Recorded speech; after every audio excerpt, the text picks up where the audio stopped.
மாமல்லபுரம் 1200 ஆண்டுகள் பழமை வாய்ந்த ஒரு வரலாற்று சிறப்புமிக்க நகரம். இது சிற்பக்கலையின் கருவூலம். தமிழர்களின் தனி அடையாளமான கோயில் கட்டடக்கலை வளர்ந்த இடம் மாமல்லபுரம் என்பது வரலாற்று ஆய்வாளர்களின் கூற்று.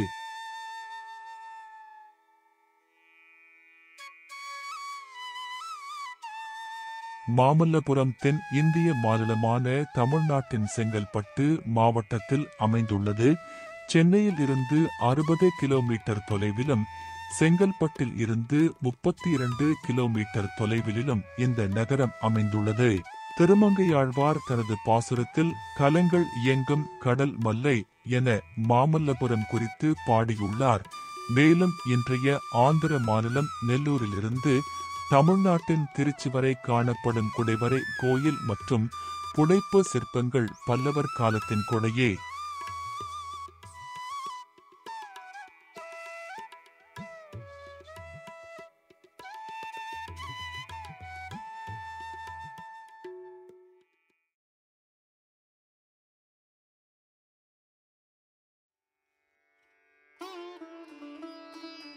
ஒரே கல்லில் செதுக்கப்பட்ட ஒவ்வொரு கோயிலும் வெவ்வேறு பாணியில் உள்ளன. இவை 5 ரதங்கள் என அழைக்கப்படுகின்றன. இவற்றில் 5இல் 4 ஒரே கல்லில் நிர்மாணிக்கப்பட்டவை. இந்த ரதங்களின் சுவர்களில் கடவுள்களின் உருவங்கள் நேர்த்தியாக செதுக்கப்பட்டுள்ளன.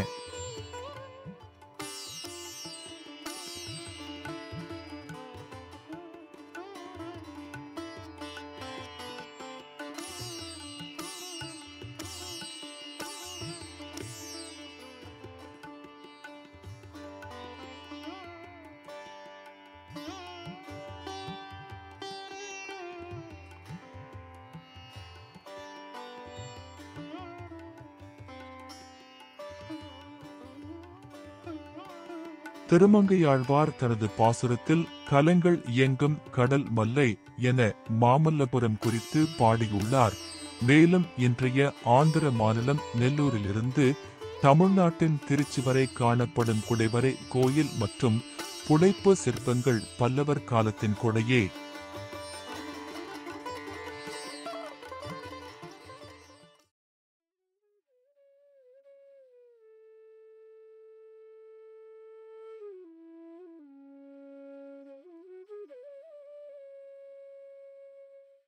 மாமல்லபுரம் கோயில்களில் பெரும்பான்மையானவை 2ஆம் நரசிம்ம வர்மன் காலத்தில் உருவாக்கப்பட்டவையே. மாமல்லபுரத்தில் இருந்து பாலாற்றின் வழியாக படகுகளின் மூலம் பல்லவர்களின் தலைநகரான காஞ்சிக்கு பொருட்கள் கொண்டு செல்லப்பட்டதாக வரலாறு கூறுகிறது. பல்லவர்களின் துறைமுக நகரான மாமல்லபுரம் அண்டை நாடுகளுக்கு பொருட்களை ஏற்றுமதி செய்யவும், அங்கிருந்து இறக்குமதி செய்யவும், எதிரி நாடுகளுடன் போர் தொடுக்கவும் பயன்பட்டிருக்கிறது.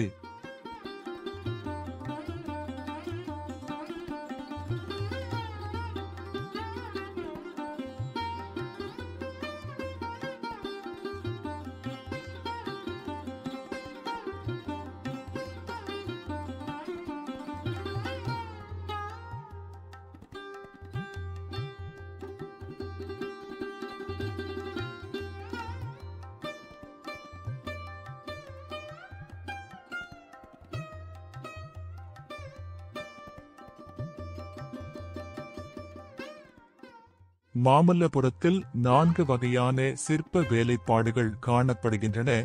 அவை குடைவரை கோவில், ஒரே பாறையில் செதுக்கப்படும் சிற்பங்கள், கட்டுமான கோவில்கள் மற்றும் புடைப்பு சிற்பங்கள். பல்லவ மன்னர்கள் காலத்தில் உருவாக்கப்பட்ட இச்சிற்பங்களில் எலி விளையாடுதல், தவம் செய்யும் பூனை, பேன் பார்க்கும் குரங்கு குடும்பம், யானை கூட்டம், இயற்கை காட்சிகள் என அத்தனையும் அற்புதம் நிறைந்தவை. 1976ஆம் ஆண்டு மாமல்லபுரம் வந்த அன்றைய பிரதமர் இந்திரா காந்தி, அர்ச்சுனன் தபசு என்னும் சிற்ப தொகுதியில் உள்ள மான் சிற்பங்களை ரசித்து அதை நமது நாட்டின் 10 ரூபாய் தாள்களில் அச்சிட்டு மாமல்லபுரத்துக்கு பெருமை சேர்த்தார்.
கிருஷ்ணனின் வெண்ணெய் பந்து என்று அழைக்கப்படும் இந்த துண்டு பாறை 60 அடி உயரமும் 50 அடி அகலமும் 250 டன் எடையும் கொண்டது. எப்போது வேண்டுமானாலும் உருண்டு விழும் என நம்பும்படியாக உள்ள இந்த பாறையை 1908ஆம் ஆண்டு சென்னை ஆளுநராக இருந்த ஆர்தர் கே பிளாக் என்பவர் 7 யானைகளை கொண்டு உருட்டி சமமான இடத்திற்கு கொண்டு வர முயற்சி செய்து அசைக்க முடியாமல் இறுதியில் அந்த முடிவை கைவிட்டார்.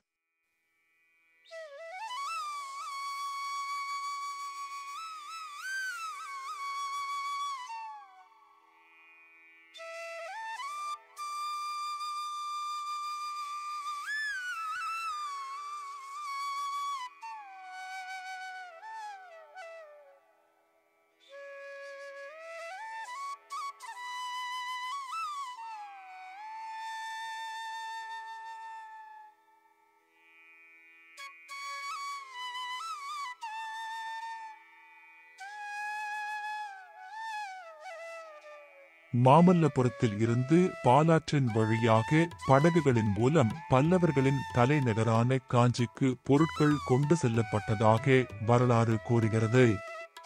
பல்லவர்களின் துறைமுக நகரான மாமல்லபுரம் அண்டை நாடுகளுக்கு பொருட்களை ஏற்றுமதி செய்யவும் அங்கிருந்து இறக்குமதி செய்யவும் எதிரி நாடுகளுடன் போர் தொடுக்கவும் பயன்பட்டிருக்கிறது.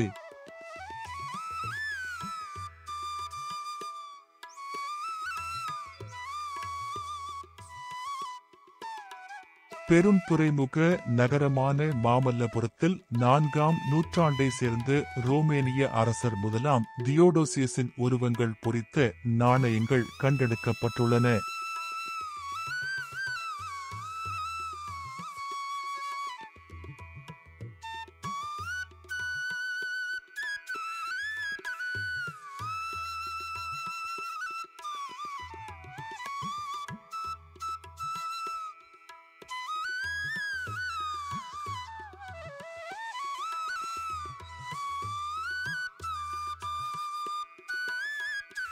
கடற்கரை கோயில் 2 சன்னதிகளை கொண்டுள்ளது.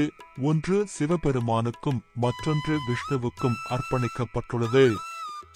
வெட்டப்பட்ட கற்கள் மற்றும் கிரானைட் கற்களால் கட்டப்பட்ட இந்த கோவில் திராவிட கட்டிடக்கலையின் உண்மையான சாரத்தை பிரதிபலிக்கிறது.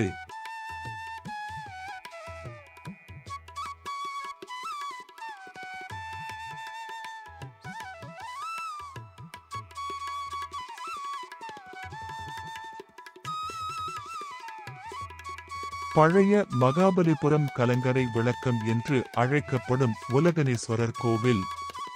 கடற்படையினருக்கு வழிகாட்ட உலகனேஸ்வரர் கோவில் உச்சியில் தீபத்தை ஏற்றியுள்ளனர். மகிஷாசுரமர்த்தினி குகை கோயிலின் உச்சியில் அமைந்துள்ள உலகனேஸ்வரர் கோயில் குறிப்பிடத்தக்கது.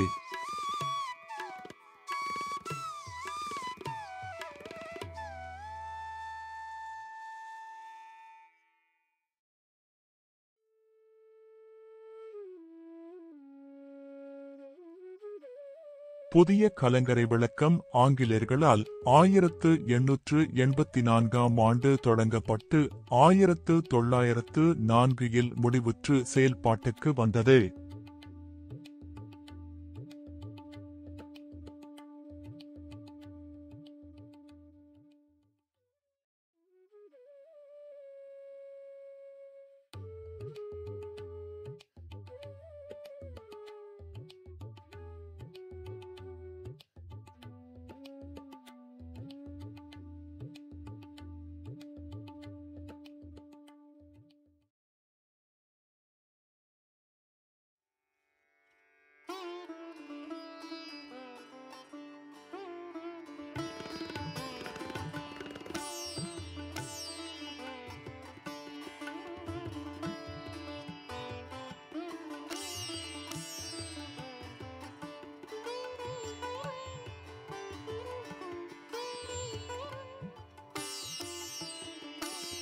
மாமல்லபுரம் மற்றும் அதன் சுற்றுவட்டார பகுதிகளில் 500க்கும் மேற்பட்ட சிற்பக்கூடங்கள் உள்ளன.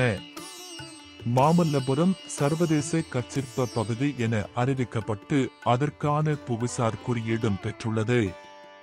வெளிநாட்டு தலைவர்கள் அதிகளவில் வந்து செல்லும் முக்கிய சுற்றுலா பகுதியாக மாறி வருவதால் சிற்பக்கூடங்களை ஒழுங்குபடுத்தும் விதமாக மத்திய மாநில அரசுகளின் பங்களிப்புடன் இங்கு சிற்ப பூங்கா அமைக்க முடிவு செய்து அதன்படி சிட்கோ நிறுவனம் மாமல்லபுரம் அடுத்த கிழக்கு கடற்கரை சாலையில் உள்ள கடம்பாடி கிராமத்தில் சிட்கோ சிற்ப பூங்கா அமைக்க இடம் தேர்வு செய்து பணிகள் நடைபெற்று வருகின்றன. இந்த பூங்கா 19 ஏக்கர் நிலப்பரப்பில் 23 கோடி ரூபாய் செலவில் அமையவுள்ளது.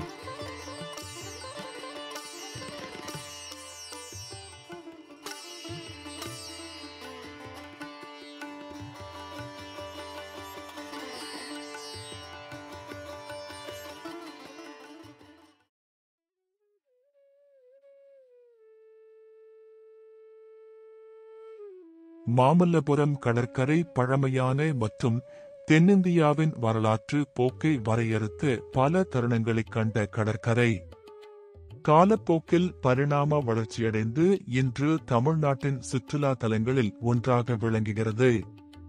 கிழக்கு கடற்கரையோரத்தில் அமைந்துள்ள இந்த கடற்கரையானது சுற்றுலா பயணிகளுக்கு சிறந்த பொழுதுபோக்கு பகுதி. அற்புதமான சூரியன், மணல் மற்றும் நீர் அனுபவங்களுக்கு மகாபலிபுரம் கடற்கரை சுற்றுலா பயணிகளால் பார்வையிடப்படுகிறது. விண்ட்சர்ஃபிங் மற்றும் நீச்சல் ஆகியவை கடற்கரையை ரசிக்க சிறந்த வழியாகும்.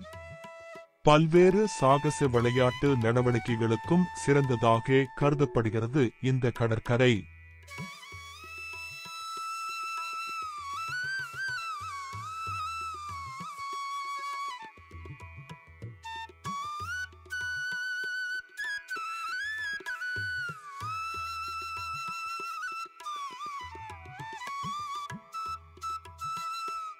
பல்லவர்களின் ஆட்சி முடிவுக்கு வந்து 14 நூற்றாண்டுகள் கடந்தும் இன்றும் மாமல்லபுரம் பல்லவர்களின் பெருமையை உலகுக்கு பறைசாற்றுகிறது.